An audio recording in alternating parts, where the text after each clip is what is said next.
I'm going to quickly go over the agenda. We will do the introduction, Amplitude 9, and RPA overview, use cases, specifically freedom of information bot, redundant, obsolete, transitory files bot, human resource onboarding bot, Q&A, and how to get started.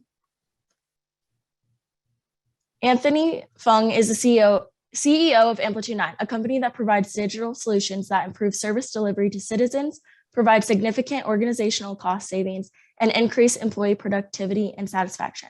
Prior to starting Amplitude 9, Anthony Fung served as Deputy Secretary of Technology for the Commonwealth of Virginia.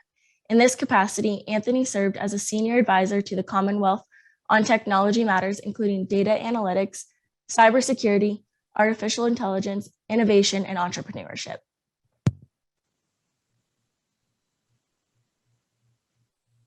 Great. Well, thank you, Danny, and thank you to the Caresoft team for all your help. Also wanted to thank Vita and their team for giving us the opportunity to present here.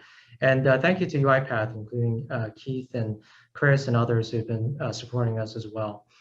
So thank you everyone for joining on the webinar. If you have any questions, feel free to add them to the chat. We're going to be answering questions close to the end. A little bit of information about us, Amplitude 9. We're a SWAM certified, V3 certified company located in Richmond, Virginia. We offer automation design, development, maintenance, and training. We're also a UiPath Silver level partner.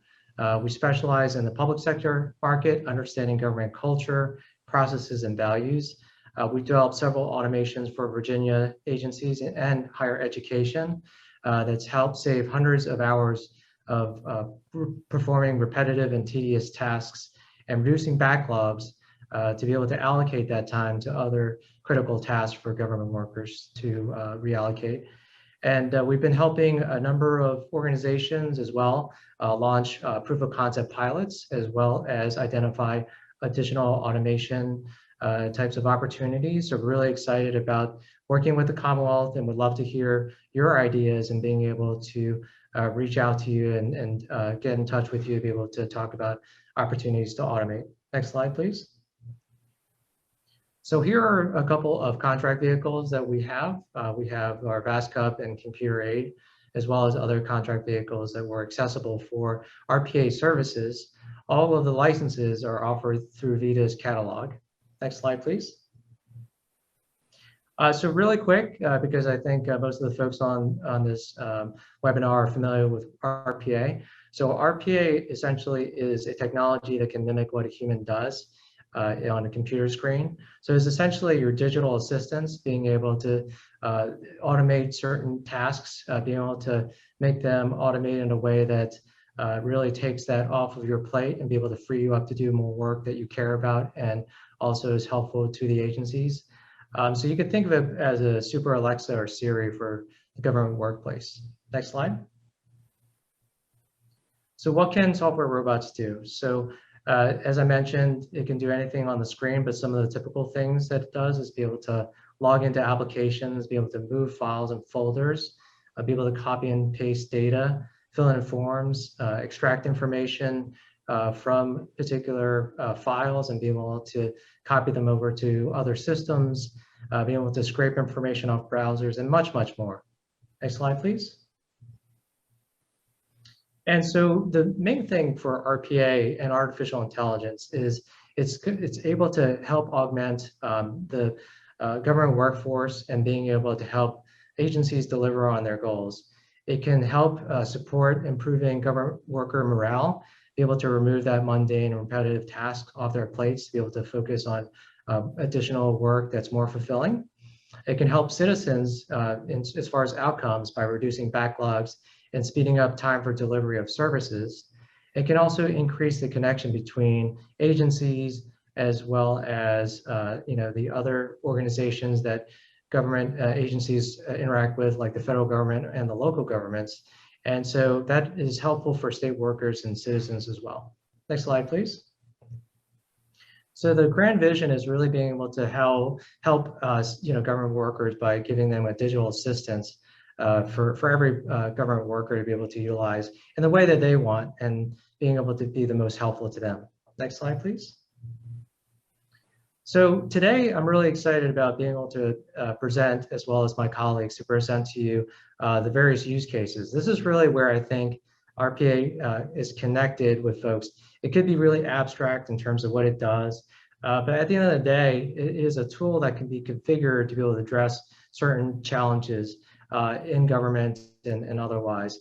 So if you think about these use cases, these are not particular types of tools that are just the end-all be-all. These are just 3 use cases out of many of hundreds that have been developed for using in RPA environments for government and outside of government. So there are definitely endless possibilities, but we thought these 3 would be the most meaningful to be able to start off with. And we're looking forward to presenting these as a series to be able to show you other ways that RPA can be helpful to government workers and citizens. Next slide, please. The first one I wanted to present is FOIA. So FOIA is pervasive across government. It's at the federal, state, and local level. It even is in schools. So it is a very arduous task. There are more and more FOIA requests that are coming in all the time, and it creates a backlog for a number of agencies that do get a lot of FOIA requests. There are certain levels of exemptions, and in particular, if there's any personal information that has to be redacted, and the types of documents that are redacted usually are emails, Word documents. A lot of them are electronic, but also in physical form. And so that could turn into hundreds of thousands of pages, if not more, that have to be reviewed and redacted. So as we've seen in government, more and more requests are being put onto the plate for government workers. There's a specific period of time to be able to respond, or there are penalties, and they have to be accurate. So you want to make sure that there's no information like birth dates, social security numbers that are being put out there when they're not supposed to be. So it's just a lot of pressure for government workers. And in general, a lot of the folks who are handed down these requests, this is not their day job. So the type of work that is involved in FOIA is very important, but then also takes away from the work that government workers have to do on a daily basis. So one of the solutions can be to be able to leverage a automation to be able to help do those reviews and go through all those types of documents, especially emails. And being able to do that very quickly, can run 24/7 and be able to identify the basic FOIA types of redactions that are required and run through those. And so in this video, you'll be able to really see the bot in action. And there's only one email for this particular demonstration, but if you can imagine hundreds of thousands of emails, this goes through the one email in seconds. And then so if it can process through all those others nonstop, it can really finish very quickly. And so this is a great example of how it can work. Next slide, please.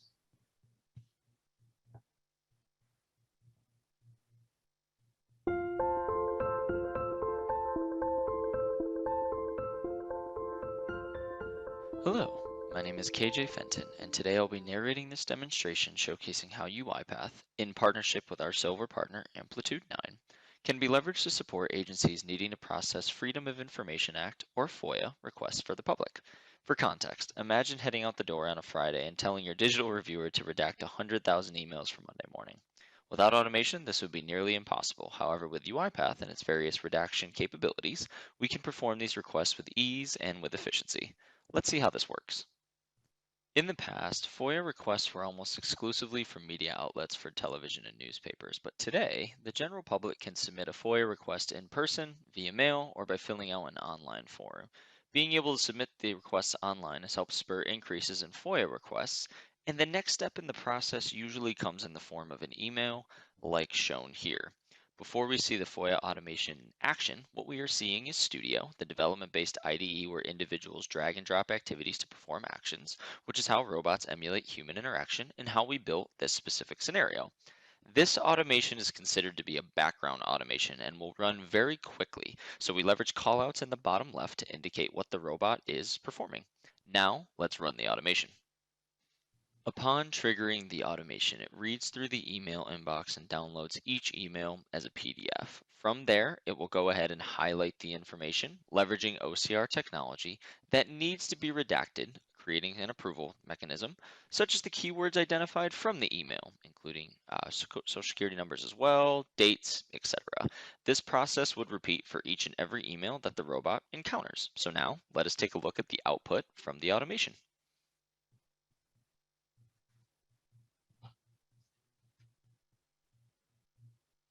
As previously mentioned, the automation capability does not only need to include just highlighting and awaiting approval, leveraging the OCR technology, as it can also fully redact documents as well. Assuming we actually did leave on that Friday, UiPath could have reviewed and redacted as close to all 100,000 emails as possible, leaving very few exceptions for human review, thus supporting agencies needing to process FOIA requests to allow the human workforce to spend time on much more meaningful tasks. Reboot work!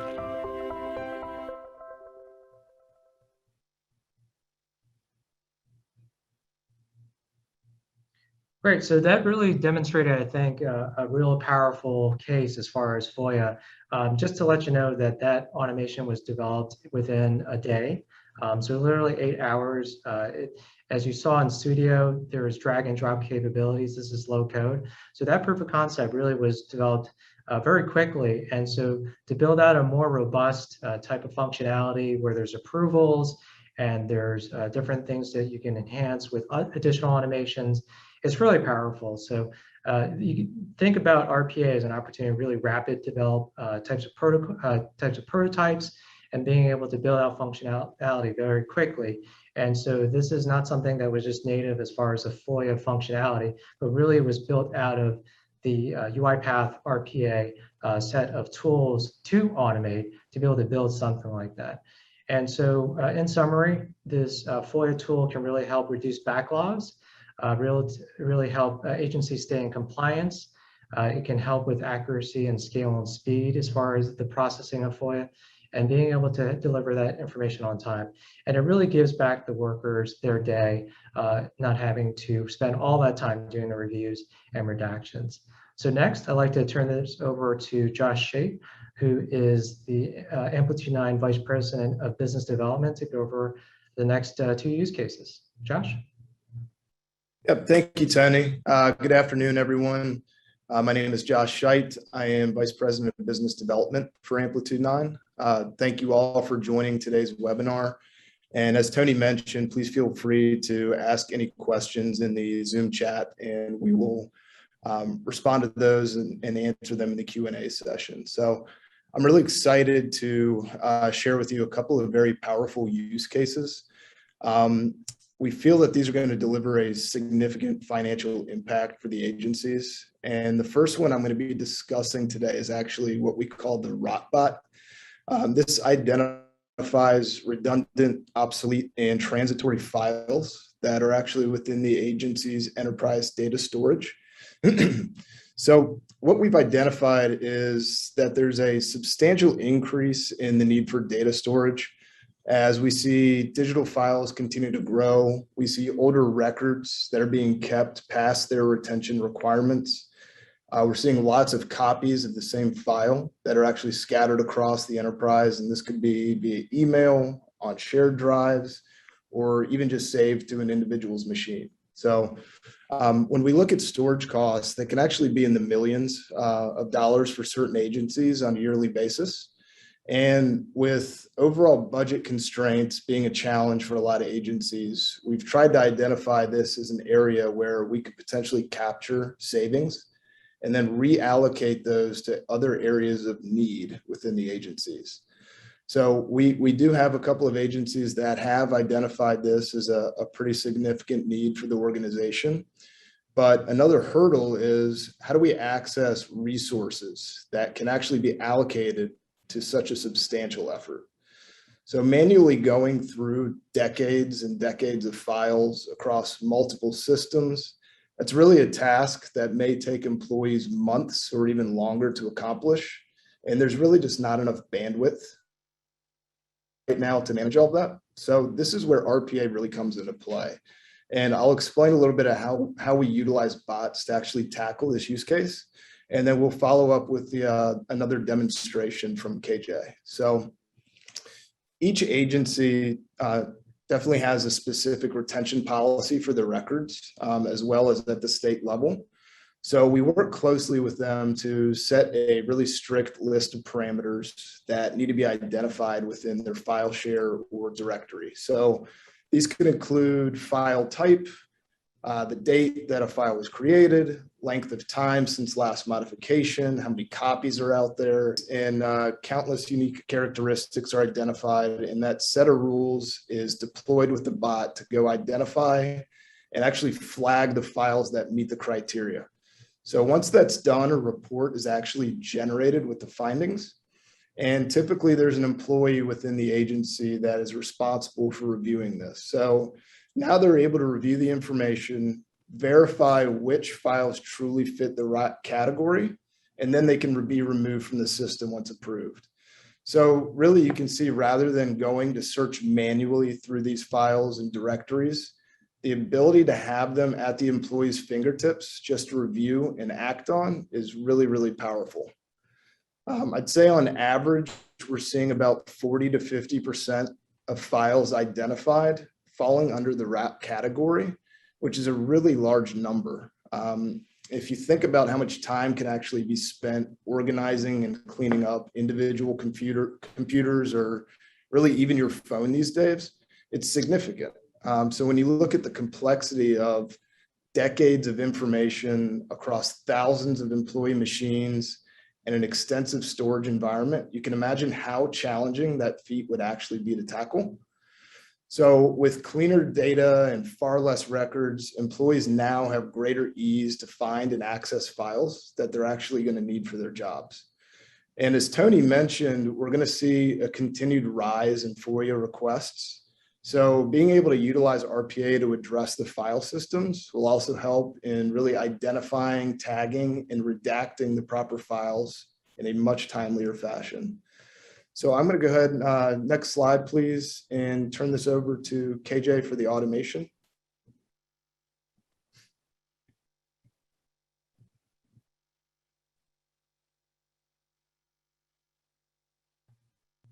Danny, next slide, please. Thank you.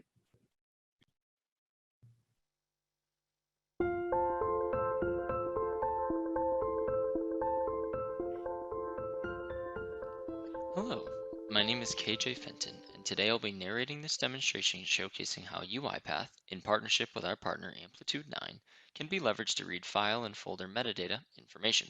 More specifically, each agency has specific retention policies for their records and adheres to a strict list of parameters that must be identified within their file share.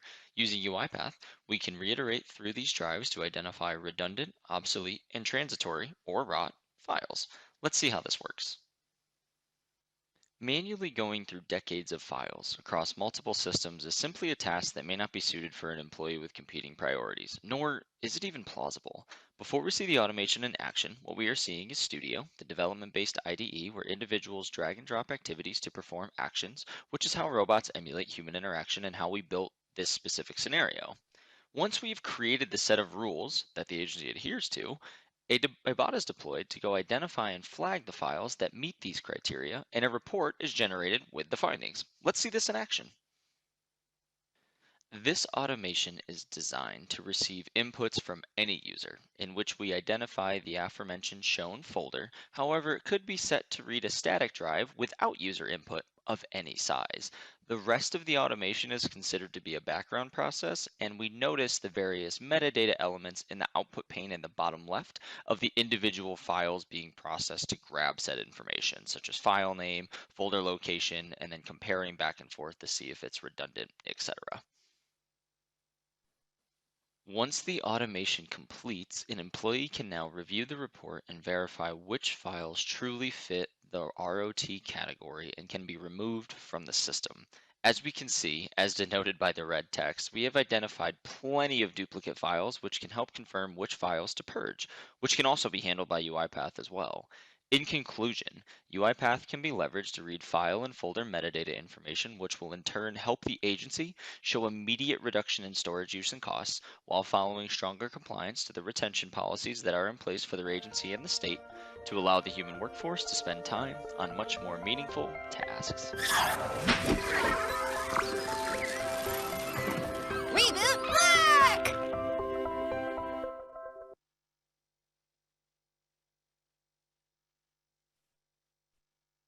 All right, great.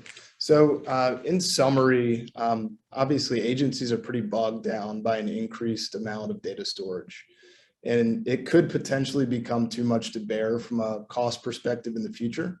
So the use of RPA can certainly save significant employee hours in completing a task that's really been often pushed to the back burner due to the complexity and time it really takes to accomplish. So we will see an immediate reduction across agencies in the storage use and cost, as KJ mentioned, and certainly are going to be able to follow stronger compliance and retention policies that are in place for each agency as well as the state. And at the end of the day, we feel that that reallocation of funding saved by this process is definitely going to allow agencies to accomplish a lot of those more priority initiatives that ultimately are going to improve service delivery to our citizens and help enhance employee satisfaction. So that is the ROTBot. And again, if there's any questions, please feel free to share them or ask them in the chat function, and we will either address them live or at the Q&A. So at this point, next slide, please, Danny. I'm going to be presenting on our HR onboarding bot. So HR onboarding and offboarding is a very complex process. We know that there are a lot of agency guidelines that are out there that are either set by the state or DHRM, but we do realize that each agency may have its own unique requirements. But regardless of the structure, one thing is really consistent across the board, and that's the HR process is very complex and often extremely manual. So not only do agencies have to manage this within their own organization, but there's also a significant need for cross-agency coordination to really complete this full process.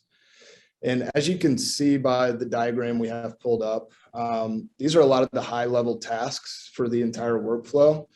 However, many of these have their own individual steps and take a substantial amount of time to complete. And this just increases time and complexity to the onboarding process, which increases costs, and it provides challenges for allocation of resources to complete this process end to end. So we feel utilizing technology can really help drive down these costs. It can help provide greater satisfaction to employees, and that's not just for HR employees, that's for new hires too, and going through what the onboarding process actually looks like. And then certainly there's an increased speed of delivery for onboarding and offboarding. Next slide, please.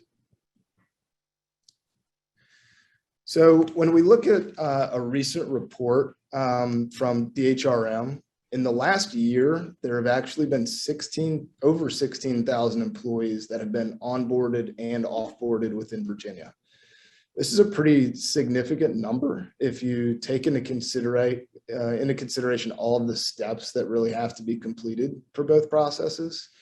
And on average, we're seeing about 6 forms that currently an employee must print, sign, scan. They have to send to HR for review and filing before employment starts. And these are forms like the I-9, W-4, VA-4, there's policy and benefits forms, and even an employee handbook that has to be reviewed and signed off on. So looking at these figures, the document process consumes an immense amount of effort.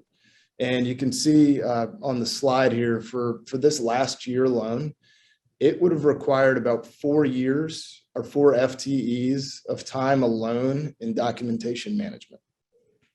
That's a tremendous amount of time. So our goal is actually to help agencies find areas where end-to-end automation can really relieve some of the more arduous steps in the onboarding process. And this can actually be done with a combination of technologies. So today, the webinar has had a primary focus around UiPath's RPA platform, but there's another technology that's actually available through Vita. And many of you are very aware of it that comes into play here, which is actually DocuSign. And there's an extremely compelling story for the already built-in integration that comes out of the box between UiPath and DocuSign, which allows for further steps of automation during onboarding and really across any other form-based processes that are being deployed within the Commonwealth right now. So utilizing UiPath, we're actually able to go kick off a process and go call on DocuSign to generate this long list of forms that I mentioned before. And they're called envelopes through DocuSign, and they're actually automatically sent to the new hire. So once a new hire receives these envelopes and forms via email, they can open them up, they can type in all of their information, and then simply sign digitally on a computer or mobile device. So the days of having to print off documents, fill them in by hand, and then sign them can be over. Once this process is completed, the digital forms are actually instantly sent back to HR to process, which the next steps. And those are typically to review them, to file them, and then ultimately the employee's new information has to be entered into multiple systems. So this isn't just a challenge due to the manual nature of keying in all employee data and the risk of human error that's associated with that. But the systems span across the enterprise and they touch multiple agencies and multiple departments. So at the end of the day, utilizing two platforms, the employee database can actually be updated from the form data that's captured through DocuSign when they initially fill them out. A UiPath bot can go read that information from a database. It can go log into these multiple systems and then automate that data entry for every new employee. So this is going to cut down on significant time for processing the steps. It's going to eliminate a lot of the human error that caused delays. And when you think of the human error factor, that's natural. That's going to happen no matter what. But at the end of the day, there's a lot of time that may be wasted trying to complete the onboarding process of a new employee. And even one day could have a really profound impact on an agency that needs an employee to start on a specific date. Next slide, please. So the next large undertaking is actually provisioning of services that a new hire is going to need. And those are things such as an email account, security credentials, key card access, computers, and a host of other needs. So you can see in the diagram just how many steps there are to provisioning IT requirements alone. And by utilizing RPA and a bot from UiPath, once an employee's information is actually entered into the system and approved, one or more bots can truly automate all of these additional steps, and they can help coordinate with the human within the IT department to really streamline the tasks. And for the sake of time, our demonstration today was really focused around the onboarding portion of the HR process. One other thing that I've mentioned previously, and it's equally critical and important, is, it's sometimes overlooked a bit, is really the offboarding of an employee. And we've done a lot of research around the Commonwealth and read a number of reports that have, we've shown that offboarding is actually a substantial challenge right now, and not doing it properly presents enormous risk to agencies.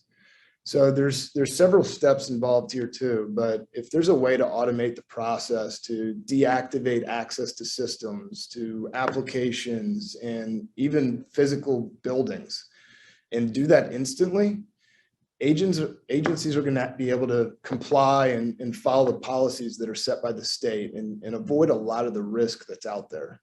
And obviously we hope this wouldn't happen, but if for any reason there was a nefarious former employee that has access to systems, we all know how devastating that could really be for the agency and the Commonwealth if the individual decided to take some sort of action.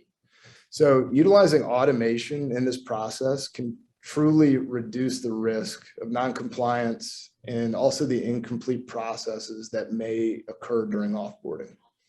So I'm going to go ahead and turn this back over to KJ to run the next demonstration.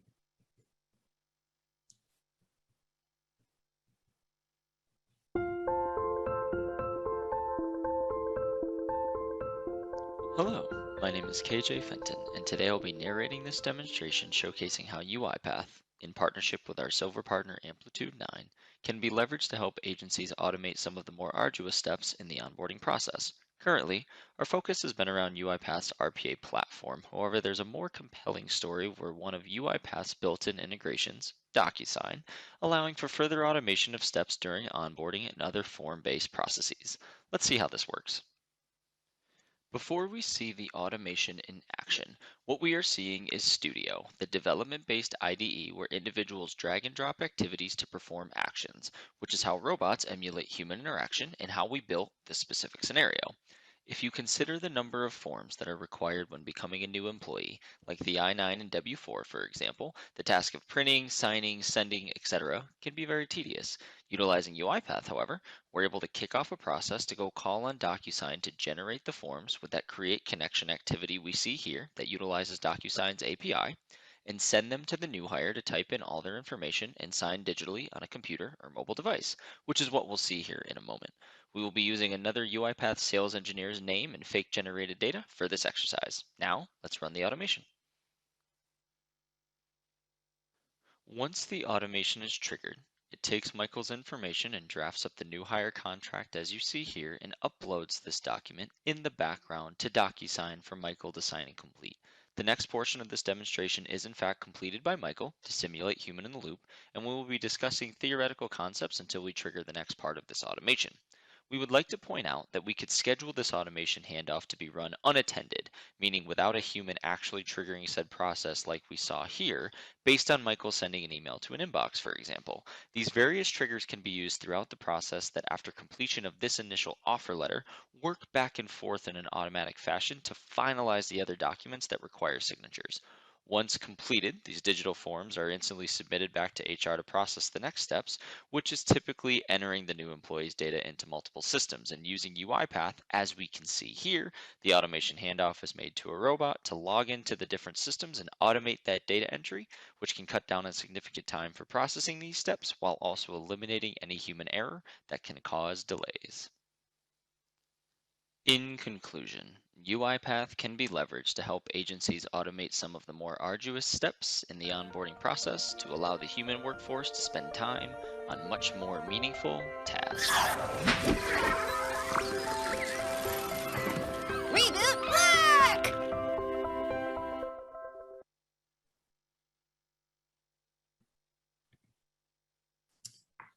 So in summary, the integration of UiPath and DocuSign can take those tedious and really time-intensive and mundane tasks off of HR's plate and really give them back to spend more time with employees, focus on planning and training and strategy. And these tools are used to be digital assistants to speed up time to employment and just address some of the really heavy manual tasks. But they certainly don't replace the need for department engagement.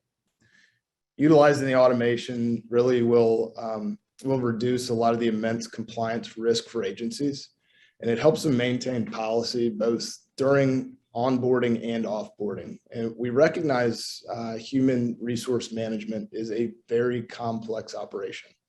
But by adding some automation to certain areas of the process, we really feel that agencies will be able to recoup a lot of the operational expenditures.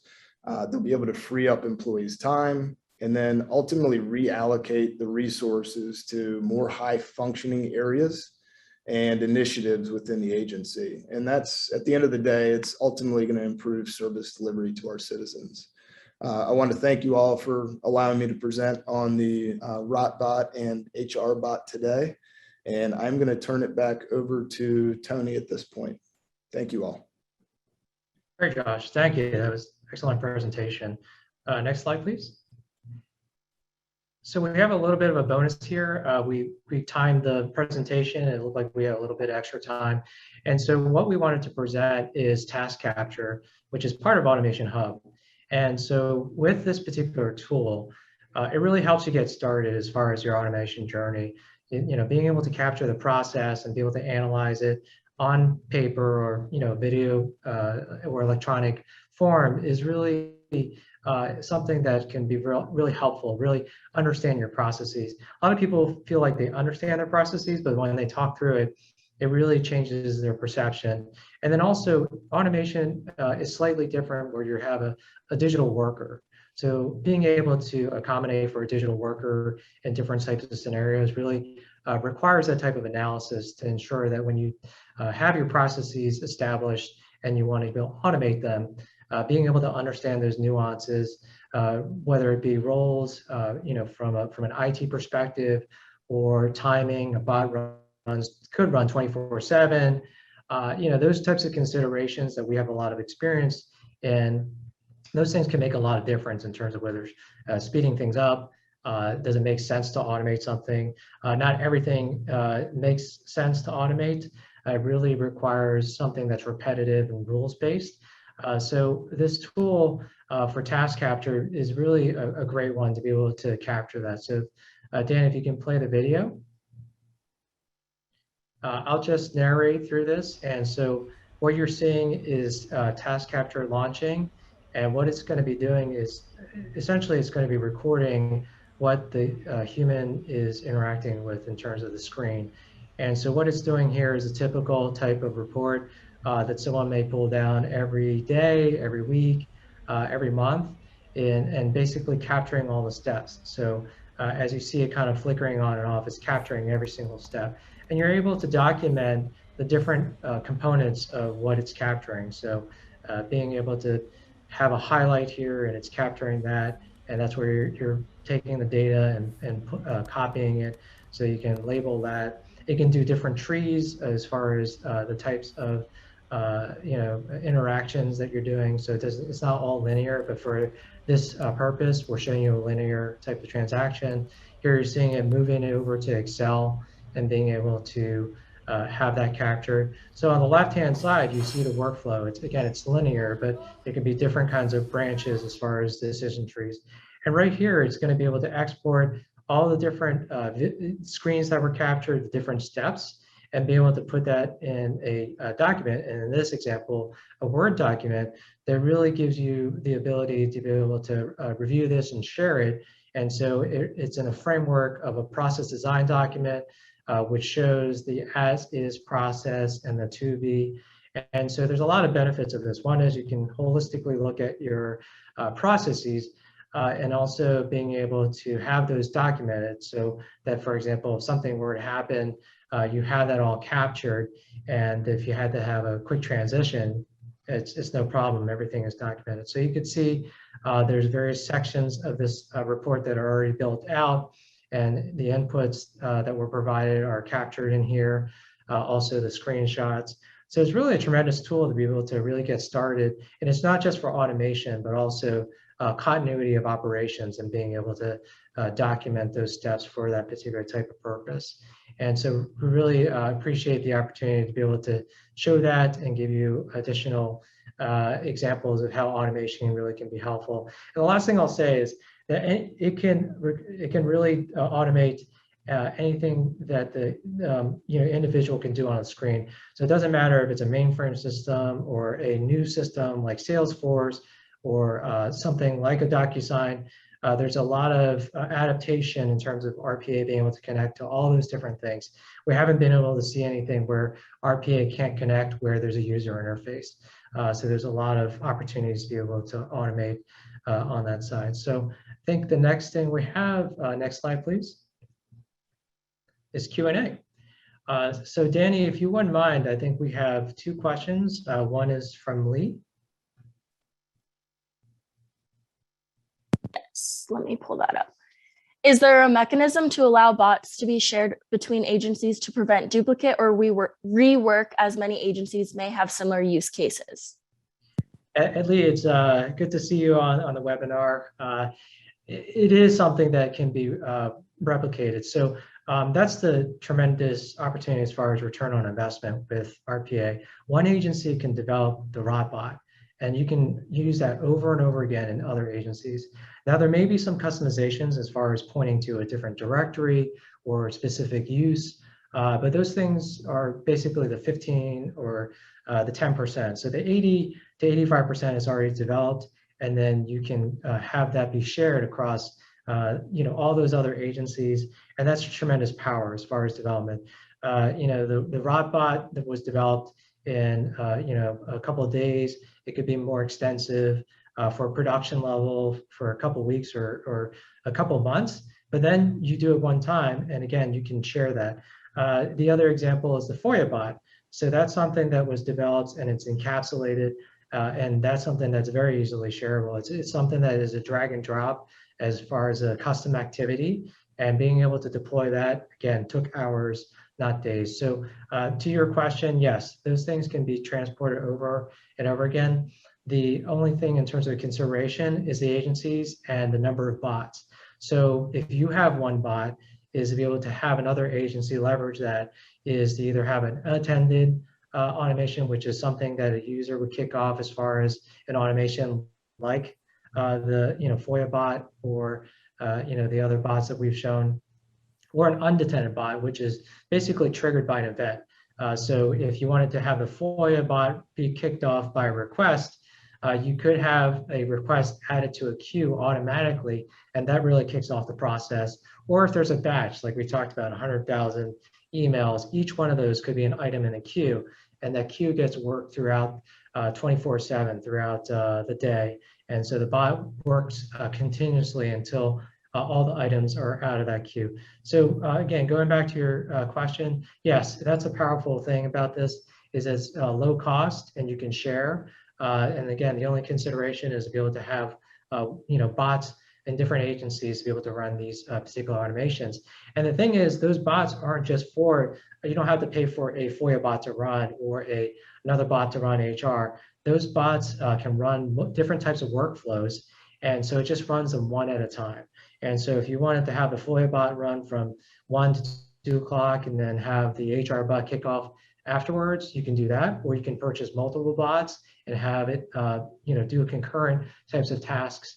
And that's really unlimited to the number of bots that you want to be able to deploy in your environment.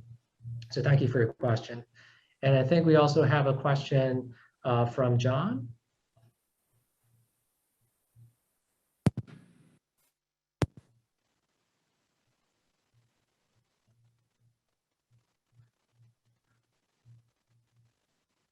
Tony, I see a question from Joshua regarding the FOIA bot. It looked like the bot is operating based on a scan for particular text data patterns, for example, date or email address. Is that correct? Would the user define, Yes. Would the user define and configure the patterns of data through the low code or studio interface? Yes, Josh, thank you for that question. And so, yes, it's configurable. It's actually through the automation that you saw as far as the script in Studio. So you can define those things in what they call regular expressions, being able to identify a certain pattern within a document that you wanted to flag. So for example, a social security number would be 3 digits dash 2 digits dash and then 4 digits. And so as long as you tell the bot what you're looking for in those particular patterns is something that it'll pick up. And so from that perspective, that's why we showed the highlighting versus the redaction. So in your work, let's say Office of Attorney General, you have hundreds of documents and you want to run it through, but also you want to check, right? So if there are particular exceptions or things, well, it just saved you all that time to be able to identify those types of items to be able to redact, but then you have the final say of what actually gets redacted. So it'll find those patterns, and maybe it does pick up information that is something that you want to review. and then you can fully redact. But those are customizable. So those are things that you can adjust based on the types of patterns. If you say there's a particular type of item that is constant that doesn't already exist, you can modify the automation to account for that. So great question. Any other questions that we have in the chat? Yep. So the other question from Pam is document understandings module required for any of these use cases? No, document understanding is not required for any of these use cases. This is out of the box type of functionality that Vita has licenses for. So at this point, all the use cases that we presented do not require document understanding. Any other questions? Those are great questions. I really appreciate that question, Pam. Yeah, the one last question from Judy was, what other products does UiPath have built-in integration with? Yeah, so great question. So, thinking about RPA and UiPath is the different activities that are, involved. So being able to have that integration with Excel, Word, Salesforce, or other things, ServiceNow, those are different activities. So that's one particular item, and we can certainly share information in terms of the different activities that UiPath has, but it also has the different suite of tools. So right now, in terms of what Vita is offering, there's Automation Hub that includes task capture. You also have, the bots, so you have attended, unattended. But I would say that, the catalog is something that resides with Vita. So I would encourage you to take a look at that particular catalog. I don't want to speak for them in terms of all the different tools that are in the UiPath suite that are available. And so I would defer to Jamie Stone and his team, and Nick Christensen and others to really be able to speak to it, because the UiPath suite is definitely very robust, and Vita is offering quite a bit of it, and so they can definitely answer those questions. The question about that, fully in that area. All right, so we're running a little bit early, but I wanted to thank everyone for your time. We're happy to help you in terms of your automation journey. We're experienced in the Commonwealth as well as other state and local governments in automation. So we'd love to hear your ideas, the types of things that you want to automate. We're happy to share additional use cases if you have an idea. There's a lot of automations already been developed, so we can talk to you about things that have already been built out there. So if you go to our landing page and make a request, we're happy to spend time to be able to work through those with you and being able to help you in your automation journey. All right, thank you very much, and we look forward to hearing from you. Thank you, everyone.